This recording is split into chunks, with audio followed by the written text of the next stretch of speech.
এই পহেলা বৈশাখে তারা পেঁচা, ইঁদুর, হাতি, রাজহাঁস, হনুমান, গাধী ইত্যাদির চিত্র নিয়ে তারা যাত্রা করে। কেন? এই যাত্রার পিছনে হিন্দুত্ববাদীদের কিছু রহস্য লুকিয়ে আছে।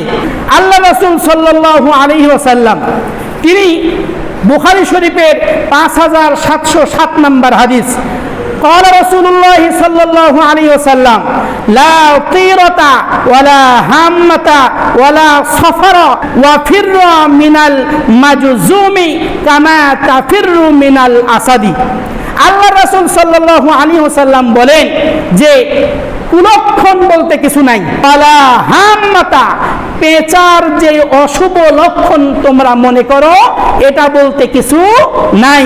ওয়ালা সফর ওয়া ফির মিনাল মাজজুমি, এবং সফর মাসে কোনো অশুভ নাই। এক নাম্বার হলো পেঁচা। তো এই পেঁচা এই জন্য তারা রেখেছে, হিন্দুরা বলে যে শুভ নববর্ষে আমাদের যে দেবদেবী তারা পৃথিবীতে আসে, এই দেবদেবী কিছু কিছু জিনিসের পিঠে বসে আরোহণ করে পৃথিবীতে আসে। তার ভিতরে এক নাম্বার হলো পেঁচা। পেঁচার পিঠে বসে লক্ষ্মী দেবী পৃথিবীতে আসে। এই গণেশ দেবী ইঁদুরের পিঠে চড়ে পৃথিবীতে আসে। এবং হনুমান, এই হনুমানের পিঠে চড়ে আসে রাম। রাজহাঁস নেওয়া হয়, রাজহাঁস, এই রাজহাঁসের পিঠে চড়ে আসে সরস্বতী দেবী। এবং হাতির পিঠে চড়ে আসে দুর্গা নামক দেবী। এবং গাভীর পিঠে চড়ে আসে রাম। আর ময়ূরের পিঠে চড়ে আসে কার্তিক দেবী। এবং খেপারস নামক চিত্র যেটা ব্যবহার করা হয় তার পিঠে চড়ে আসে শিব নামক দেবী।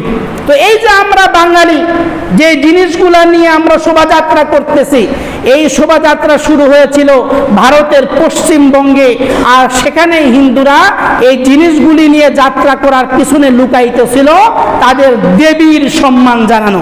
কিন্তু আজকে আমরা কিছুই জানি না, আমরা মনে করি এই জিনিসগুলি এমনি এমনি রাখা হচ্ছে। ওই জিনিসগুলা, ওই চিত্রগুলা সামনে নিয়ে শোভাযাত্রা করার পিছে যে লুকায়িত আছে কিছু, এটা আমরা জানি না।